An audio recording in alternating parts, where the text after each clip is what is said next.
It's Laura Eubanks of Design for Serenity with your succulent tip of the day and Walkabout Wednesday in my early February succulent garden.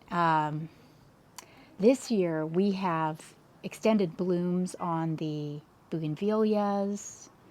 I didn't have to cut back my brugmansia. My wisteria's getting really heavy, pregnant with buds. The lemon tree is exploding with blossom. I don't know what later in the month is going to bring, but right now I'm just enjoying this pre-spring, and I've been out, every day this week, puttering and just enjoying the beauty. I mean, look at this. I mean, I don't have words. Look at that. Healthy, beautiful. The color. Now these succulents were all, for the most part, planted in here as cuttings at one point.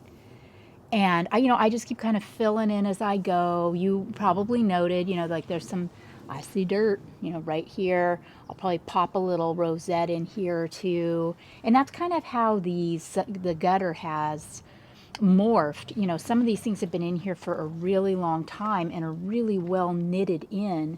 Other things are newer to the space, but ultimately, oh my goodness, the colors and the textures are just so spectacular. I hope you can find a place in your garden where you get some protection from the hottest part of the day, little bit of morning sun, afternoon shade situation where you can experience this nirvana for yourself.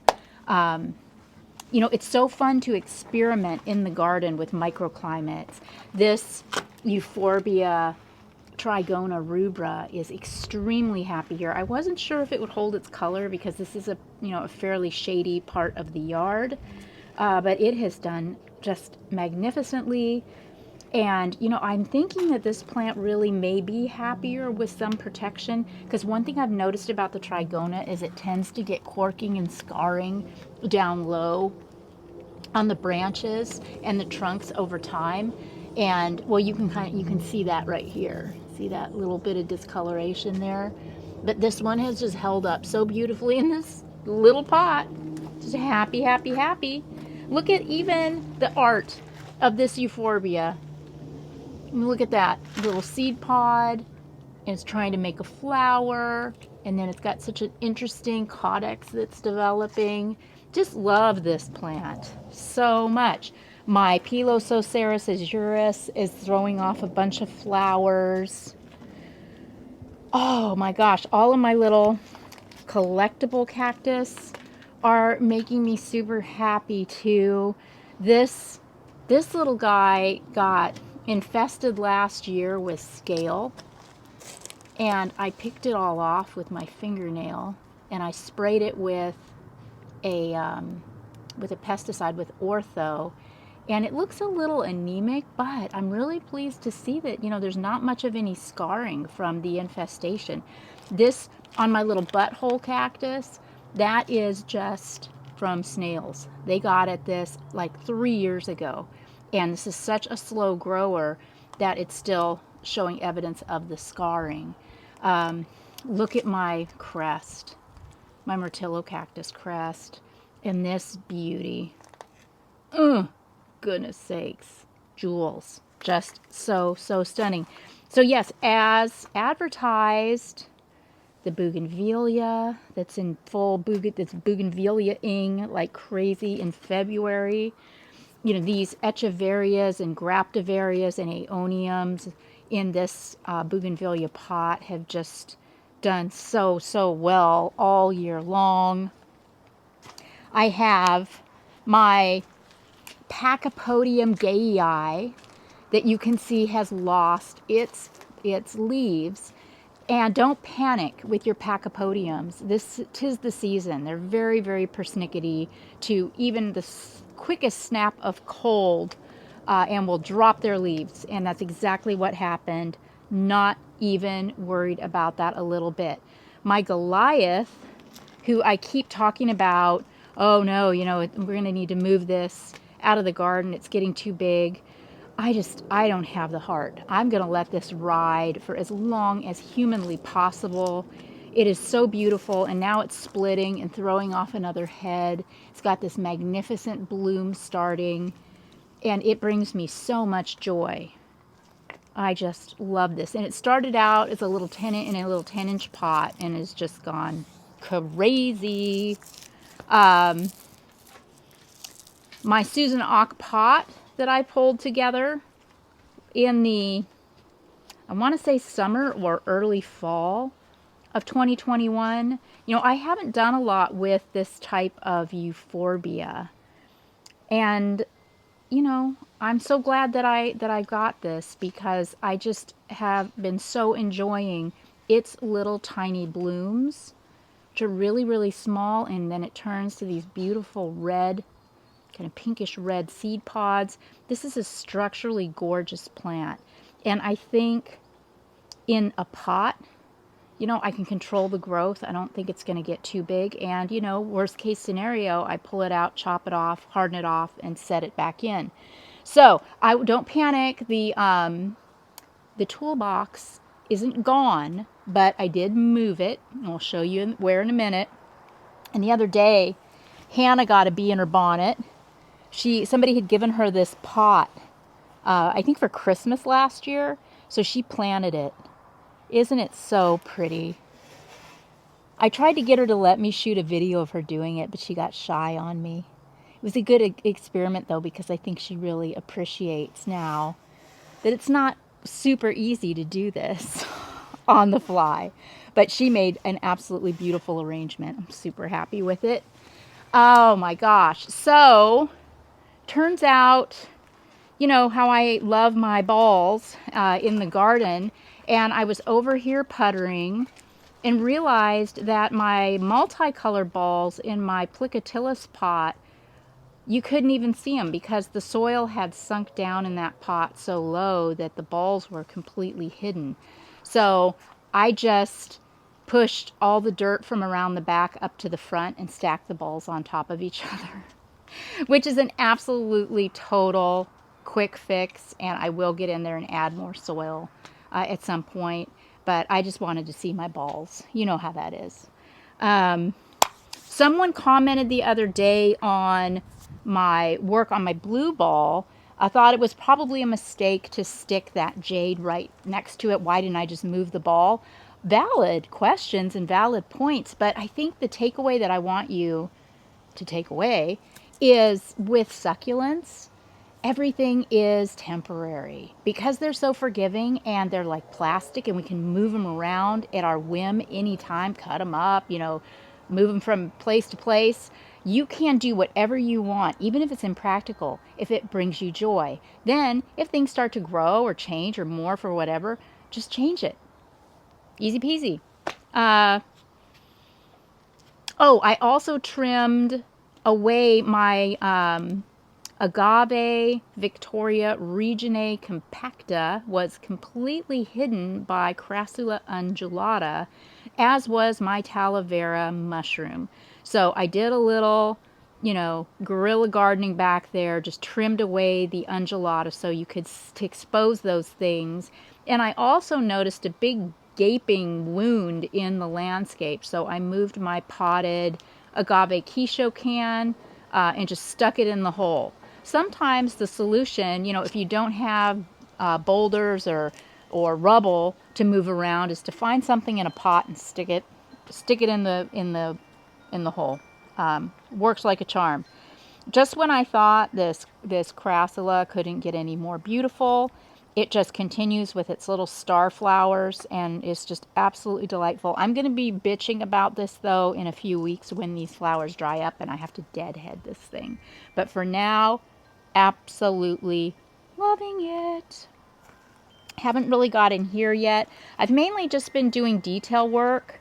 You know, like I said the other day in our garden video, for me, it's just about going where I'm inspired, and I don't worry about the overall impact. You know, I'm not planning any garden parties anytime soon. This garden is for my enjoyment, and I just want to come out here and have fun. Yeah. So Come out and unearth Oh, Greg misses his peacock.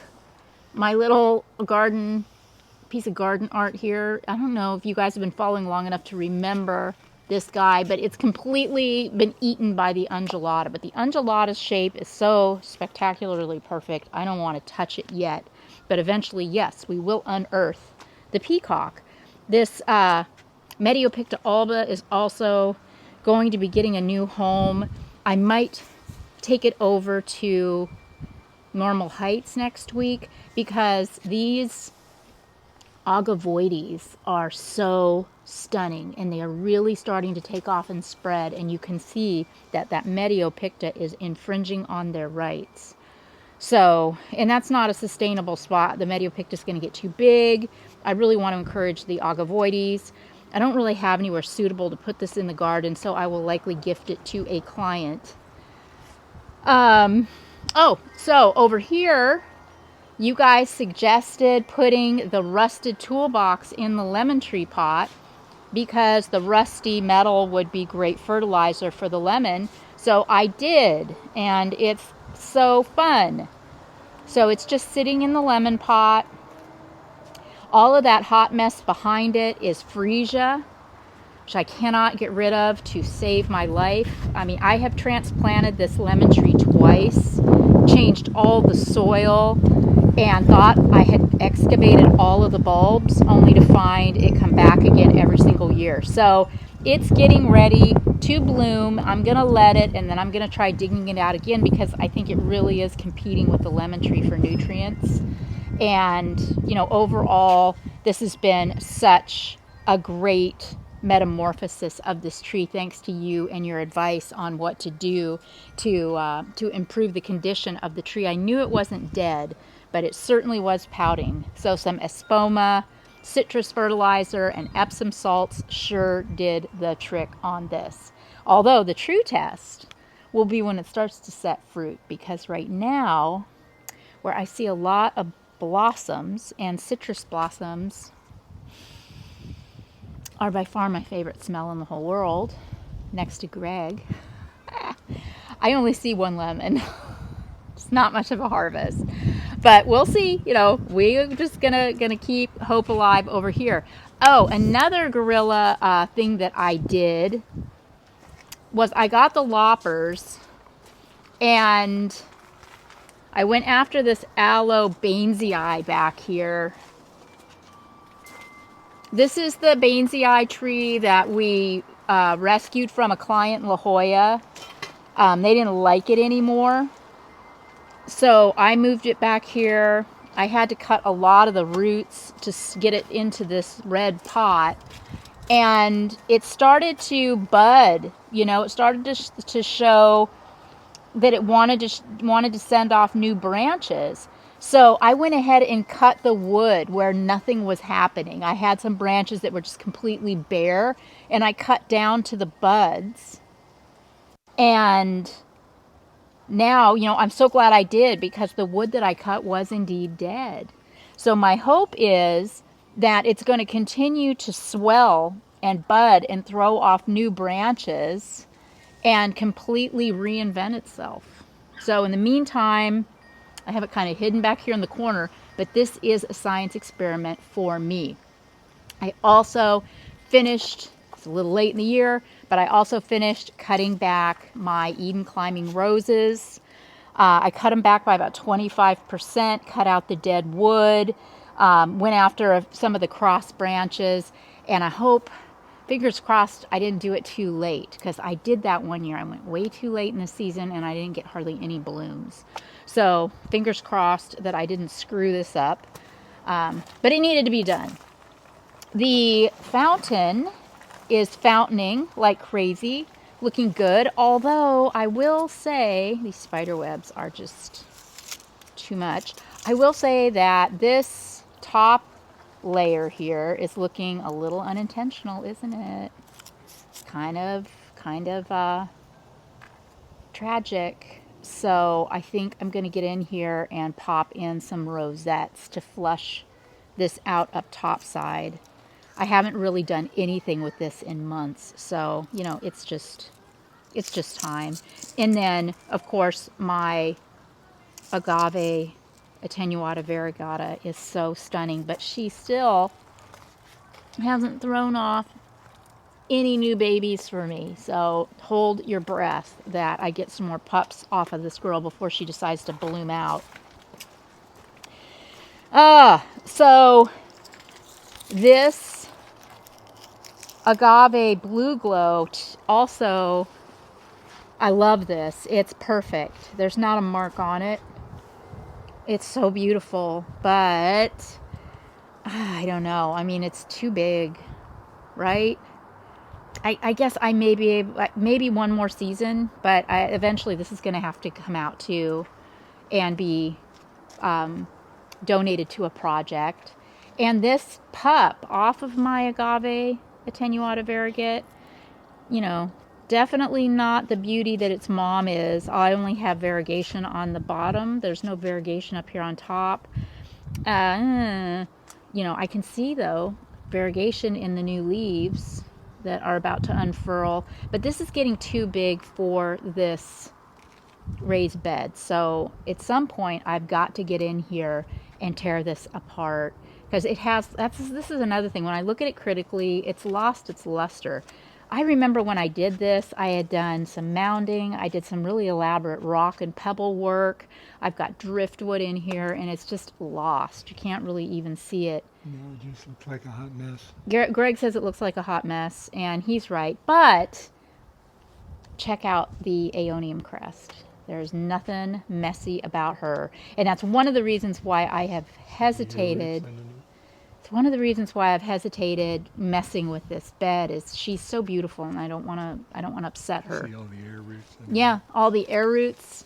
Part of these roots are the mom is sending them down to the soil level, and they offer support as she starts to branch. It's a fascinating evolutionary process, and just shows you the intelligence of these plants.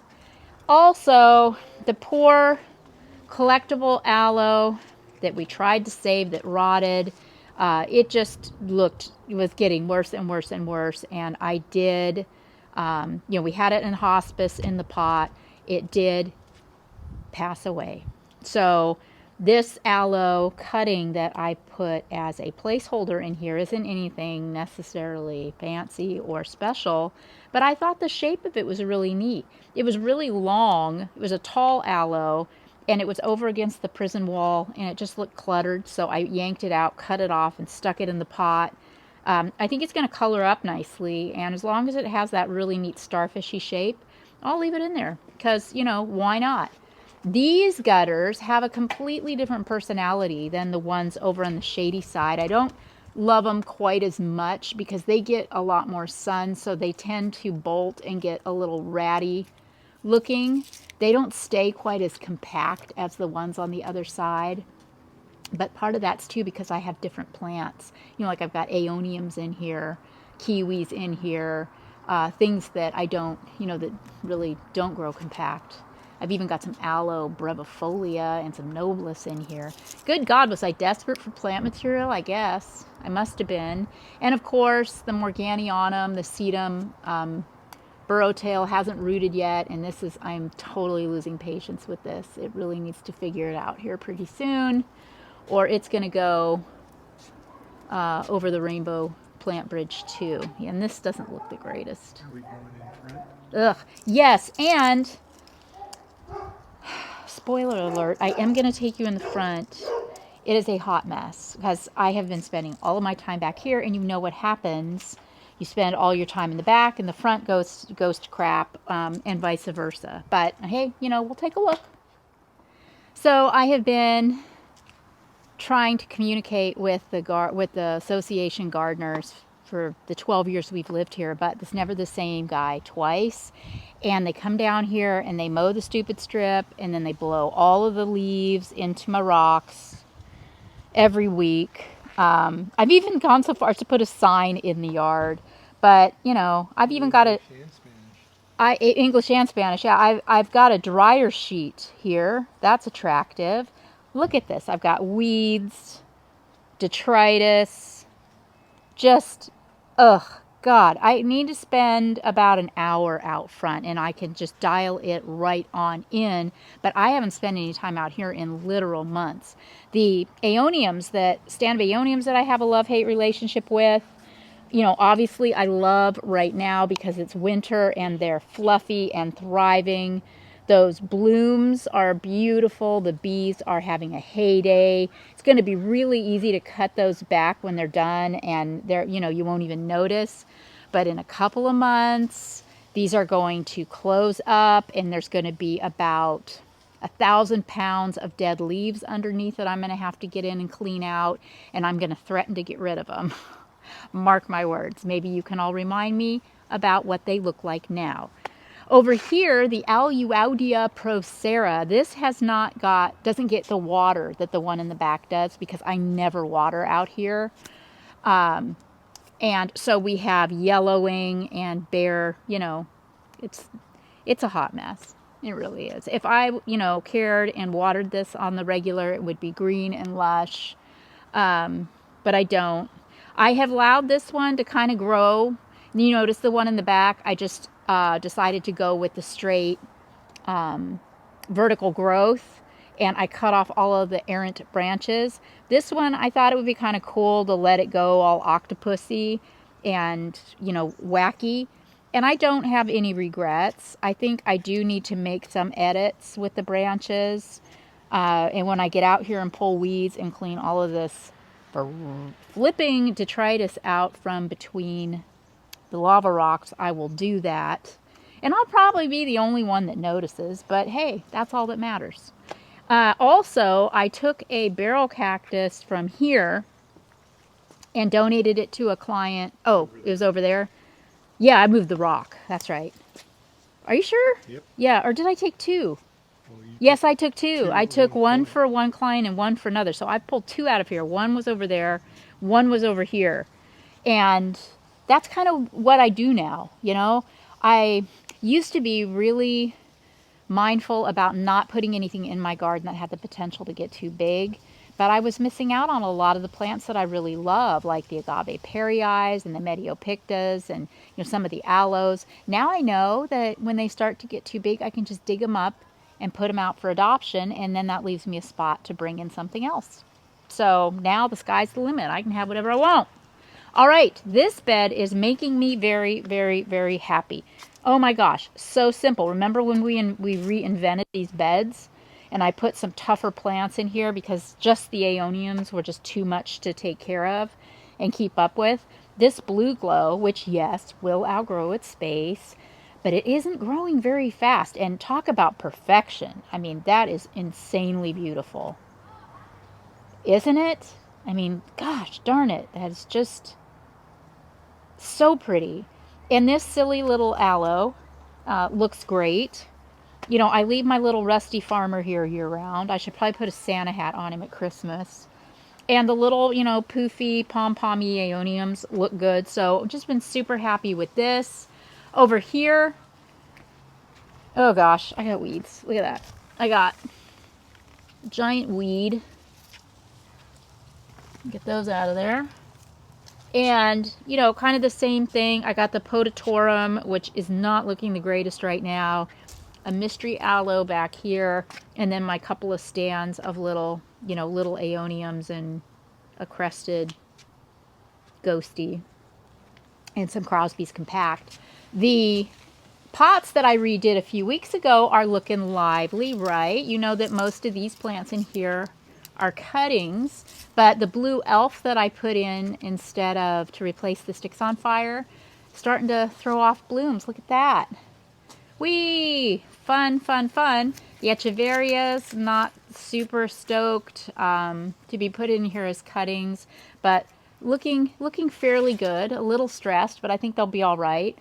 These pots make me a lot happier than the ones, you know, the arrangements that I had in here before. And the clamshell, I haven't reworked this since last year. I think I reworked this early in the year last year.